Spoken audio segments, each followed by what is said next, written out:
আসসালামু আলাইকুম। প্রিয় দর্শক, অন্য মঞ্চের আলাপ চাইতে আপনাদের সকলকে আমন্ত্রণ জানাচ্ছি। রোমের সম্রাট নিরোর মতো বাংলাদেশেও একজন সম্রাট ইউনূস আছেন। রোম যখন পুড়ছিল, সম্রাট নিরো তখন বাঁশি বাজাচ্ছিলেন। আর বাংলাদেশের রাজনীতিতে যখন ভয়ঙ্কর আগুন লেগেছে, যে কোনো সময় ঘটে যেতে পারে ভয়ঙ্কর ঘটনা, তখন ইউনূস মহাজন তার দলবল নিয়ে রোমে ঘুরে বেড়াচ্ছেন, তাও দেশের জনগণের টাকায়। কিন্তু শেষ পর্যন্ত যদি সেনাবাহিনী নড়াচড়া শুরু করে, কিংবা সেনাবাহিনীকে অচল করে যদি জঙ্গিরা ক্ষমতা দখল করে, তাহলে আপনার কি মনে হয় জঙ্গিরা ইউনূসকেও ক্ষমতায় রাখবে?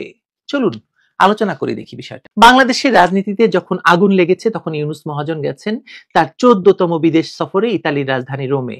না প্রধান উপদেষ্টা হিসেবে তাকে কেউ সেখানে আনুষ্ঠানিকভাবে দাওয়াত দেয়নি, না ইতালি, না জাতিসংঘের কোনো সংস্থা, না ওয়ার্ল্ড ফুড প্রোগ্রাম। তবু তিনি দেশের টাকায় নিজের অনুচরদের সঙ্গে রোমে উপস্থিত হয়েছেন, যেন কোনো অঘোষিত রাষ্ট্র সফর করছেন তিনি। এদিকে ঢাকায় রাজনীতি ফুটছে জ্বলন্ত আগুনের মতো, যে কোনো মুহূর্তে বড় ধরনের অঘটন ঘটতে পারে।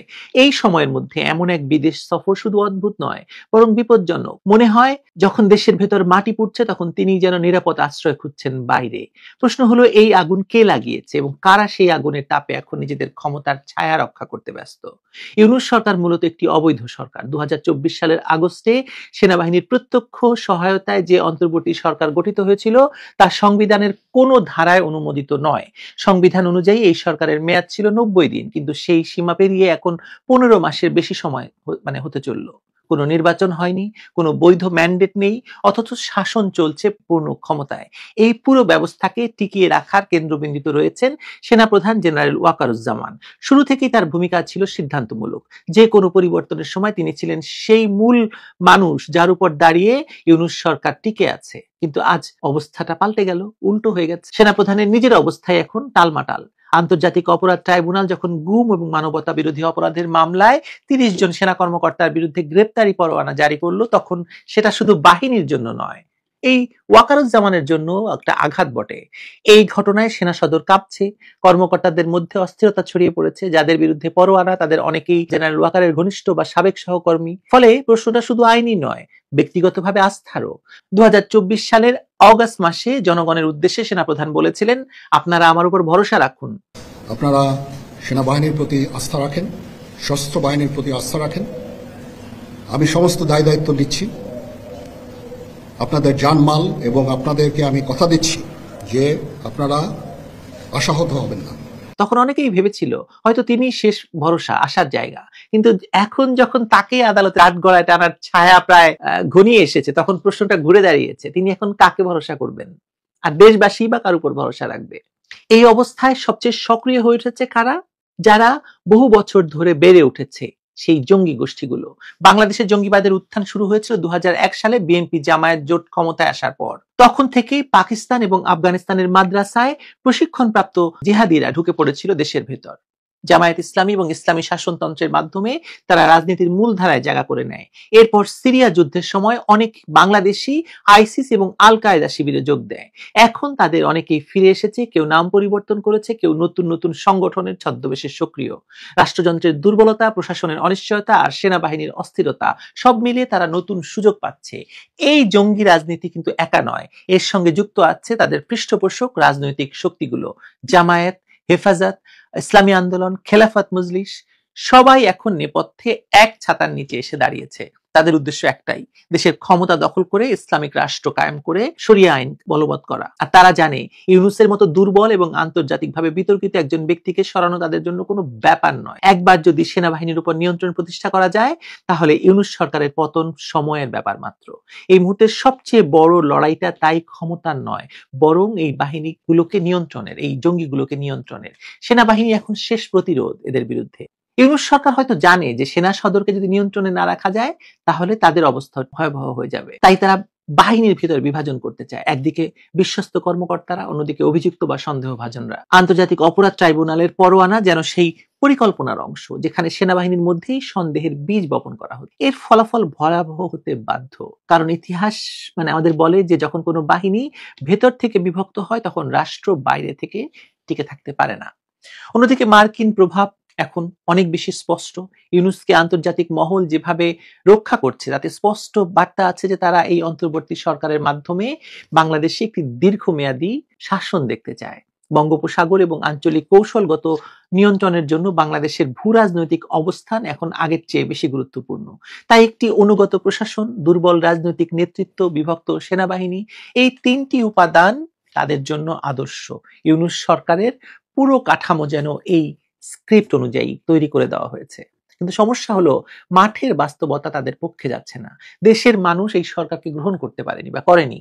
বাজারে দ্রব্যমূল্যের অস্থিতিশীলতা, কর্মসংস্থান ভেঙে পড়া, হাজার হাজার ফ্যাক্টরি বন্ধ হয়ে যাওয়া, কলকারখানা বন্ধ হয়ে যাওয়া, মানুষ বেকার হয়ে যাওয়া, আর রাজনৈতিক অনিশ্চয়তার সমস্ত বিনিয়োগ বন্ধ। এমন পরিস্থিতিতে প্রশাসনের ভেতর ভয় কাজ করছে, যদি সেনাবাহিনী তাদের সমর্থন তুলে নেয় তাহলে এই সরকার তো কয়েক ঘন্টার বেশি টিকবে না। তাই এখন একদিকে সেনা কর্মকর্তাদের বিরুদ্ধে মামলা, অন্যদিকে কূটনৈতিক লবি, এই দুই হাত দিয়ে ইউনূস সরকার নিজেকে বেঁচে থাকার লড়াই করছে। আর এই অবস্থায় ইউনূস রোম ঘুরছেন। ভালো না? ভালো তো। প্রশ্ন হলো এই লড়াইতে সেনাবাহিনী কোথায় দাঁড়াবে? বাহিনীর ভেতর এখন ভয়, সন্দেহ আর ক্ষোভ সব একসঙ্গে জমেছে। অনেকেই বলছেন বাহিনীর মর্যাদা জনসম্মুখে টেনে আনা হয়েছে এবং একটা ভুল বার্তা বাহিনী সম্পর্কে দেওয়া হয়েছে। অথচ সরকারের পক্ষ থেকে কোনো দৃঢ় কোনো বক্তব্য আমরা দেখতে পাইনি। কেবল বারবার বলা হচ্ছে বিচার প্রক্রিয়া চলছে, কিন্তু সেই প্রক্রিয়া কারা চালাচ্ছে, কিভাবে চালাচ্ছে তা তো আমরা সবাই দেখতেই পাচ্ছি। এখন যদি এই অনিশ্চয়তা আরো গভীর হয় তাহলে জঙ্গিবাদী গোষ্ঠীগুলো সেই ভাঙনের সুযোগ নেবে। তারা নিজেদের রক্ষাকারী বা দেশপ্রেমিক শক্তি হিসেবে প্রতিষ্ঠা করবে। যেভাবে পাকিস্তানে ধর্মভিত্তিক সংগঠনগুলো সেনাবাহিনীর অস্বস্তি ব্যবহার করে রাজনীতির কেন্দ্রে চলে এসেছিল বা আসে, বাংলাদেশেও সেই একই চিত্র দেখা যাচ্ছে। কারণ পাকিস্তান যা করছে তা এসে বাংলাদেশে সেটাকে প্রতিস্থাপন করতে চাইছে। গত এক বছরে যতবার পাকিস্তানি জেনারেলরা, পাকিস্তানি মন্ত্রীরা আর পাকিস্তানি কর্মকর্তারা ঢাকা শহরে এসেছে, তারা ঘাস কাটতে আসেনি, তারা বাংলাদেশিদের চেহারা দেখতে আসেনি, তাদের মিশন নিয়ে এসেছে।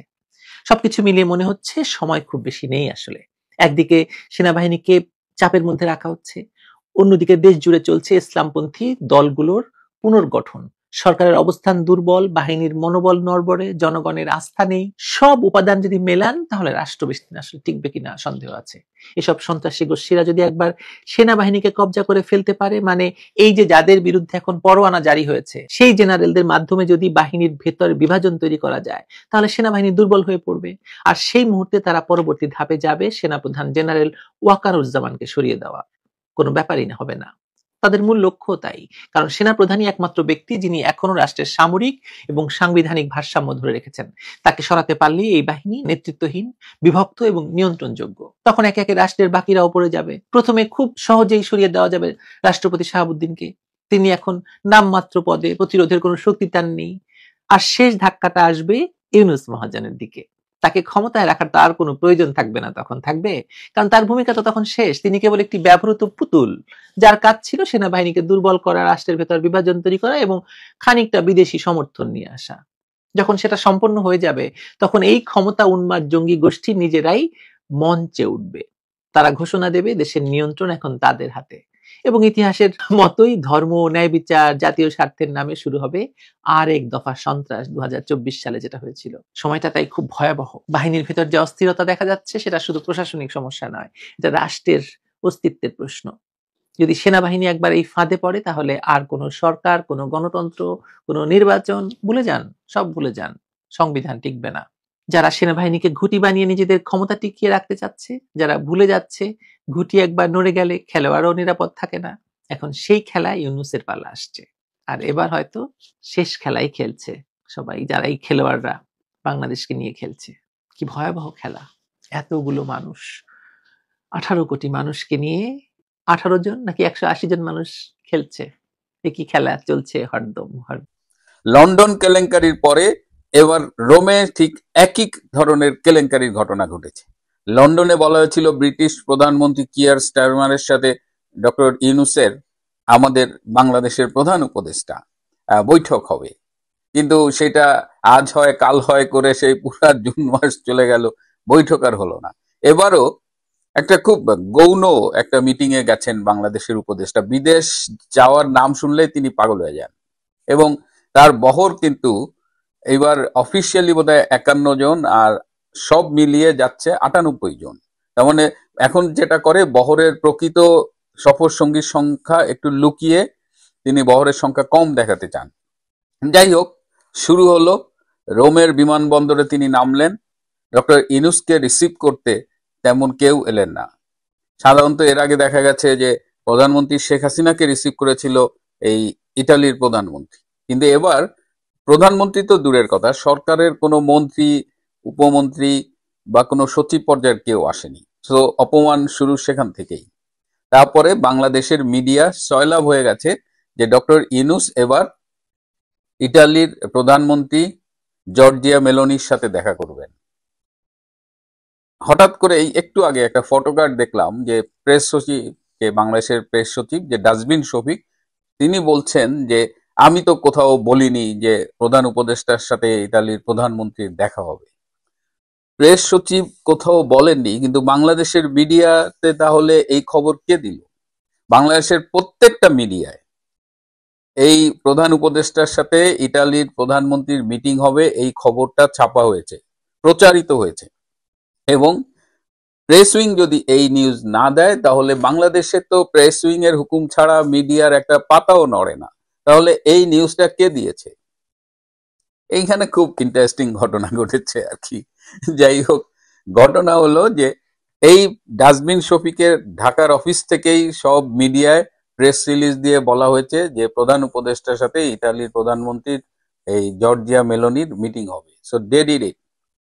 এখন যখন বাস্তবতাটা জেনে যাচ্ছে এবং জর্জিয়া মেলোনির সাথে আসলে মিটিং হওয়ার কোনো আলোচনাই হয়নি, তারা মানে ইনুসের অফিস থেকে যোগাযোগ করার চেষ্টা করেছিল, কিন্তু জর্জিয়া মেলোনির অফিস থেকে সেই চেষ্টার কোনো জবাবই দেওয়া হয়নি। যদিও এটা আমার একটু খারাপই লাগে, ভালো হোক মন্দ হোক বাংলাদেশেরই তো সরকার প্রধান, কিন্তু তার অফিস থেকে যখন যোগাযোগ করা হয়েছে এবং আমাদের ইটালির যে দূতাবাস আছে, বাংলাদেশ দূতাবাস, তারা যোগাযোগ করেছিল।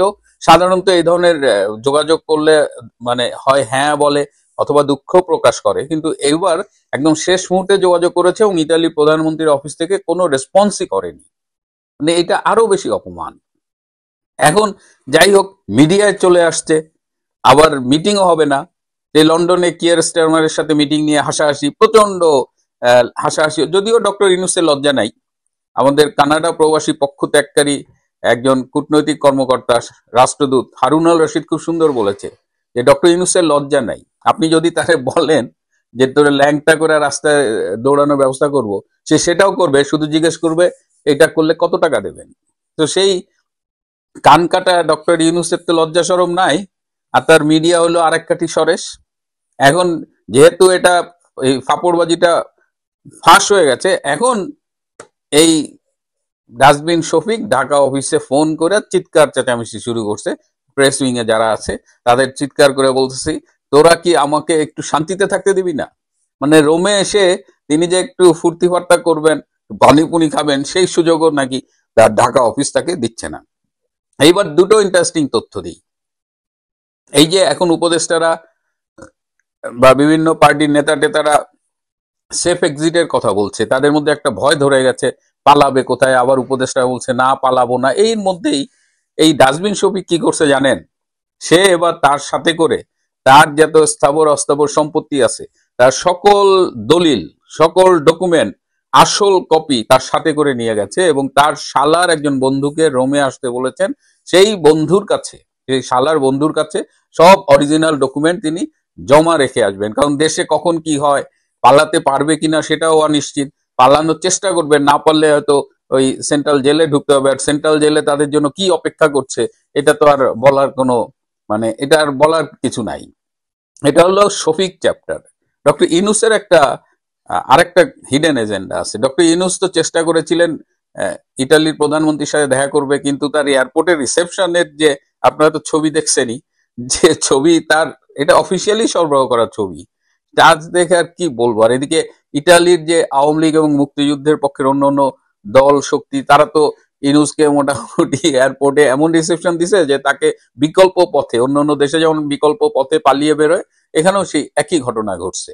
যাই হোক, ডক্টর ইউনূসের হিডেন এজেন্ডার যেটা হলো, তিনি চেষ্টা করবেন যে ভ্যাটিকান সিটিতে যে বর্তমান পোপের সাথে দেখা করতে আর কি, এবং সম্ভবত তিনি আগামীকাল চেষ্টা করবেন। বা এই পোপের সাথে দেখা করার তার একটা উদ্দেশ্য হলো যে তিনি পোপকে কনভিন্স করার চেষ্টা করবেন যে ফ্রান্সের প্রেসিডেন্টের সাথে তিনি একটা মিটিং করতে চান। ফ্রান্সের প্রেসিডেন্টের সাথে তিনি অনেকবার চেষ্টা করেও একটা মিটিং করতে পারতেছেন না, তিনি বারবার প্রত্যাখ্যাত হয়েছেন। একবার তো প্যারিসে যাওয়ার কথা ছিল, এই মিটিং এর স্কেজুল পায়নি বলে তিনি প্যারিসেই যাননি। তো এখন এই ভ্যাটিকান সিটির পোপকে ধরে যদি তিনি ফ্রান্সের প্রেসিডেন্টের একটা অ্যাপয়েন্টমেন্ট পান, ফ্রান্সে যাওয়ার জন্য ডক্টর ইউনূসের এত আগ্রহ কেন? এই জায়গাটা খুব ইন্টারেস্টিং। গ্রামীণ ফ্রান্সের বিশাল বিজনেস রয়েছে, প্রায় if I am not wrong এটা $2.5 বিলিয়ন প্রপার্টি রয়েছে গ্রামীণ ফ্রান্সের, এবং এই টাকাটা এই প্রপার্টিটা হুমকির মুখে পড়ে যেতে পারে। কারণ ডক্টর ইউনূসের 9-6 ডক্টর ইউনূস এই যে গ্লোবাল সেলিব্রিটি, অনেক ভালো ভালো কথা বলেন, কিন্তু গত 14 মাসে তার মুখোশ, তার ক্যারেক্টার, তার জঙ্গিপ্রীতি, তার সাম্প্রদায়িক চরিত্র সবকিছু পৃথিবীর কাছে উন্মোচিত হয়ে গেছে, এবং পৃথিবী আজকাল কিন্তু আর ডক্টর ইউনূসকে পোছে না। আবারও সেই যেটা বলছি যে রোমে তার রিসেপশন দেখে বোঝা গেছে যে তার বর্তমান অবস্থা কি, এবং তিনি কোথাও গেলে এখন আর মানুষের তেমন আগ্রহ তৈরি হয় না, এবং এই সব গুরুত্বহীন মিটিং হলেও তিনি চলে যান। যাই হোক, ডাস্টবিন শফিক খুব অশান্তিতে আছেন, তার অফিসের লোকজনের উপরে খেপছেন, প্রপার্টির দলিলপত্র নিয়ে গেছে, আর ডক্টর ইউনূস আছে তার ধান্দায় পোপকে দিয়ে যদি ফ্রান্সের রাষ্ট্রপতির একটা অ্যাপয়েন্টমেন্ট পাওয়া যায়। প্রিয় বন্ধুরা, আজ এ পর্যন্তই। ভালো থাকবেন, সুস্থ থাকবেন, তার চেয়েও জরুরি হলো নিরাপদে থাকবেন। সবাইকে অনেক ধন্যবাদ।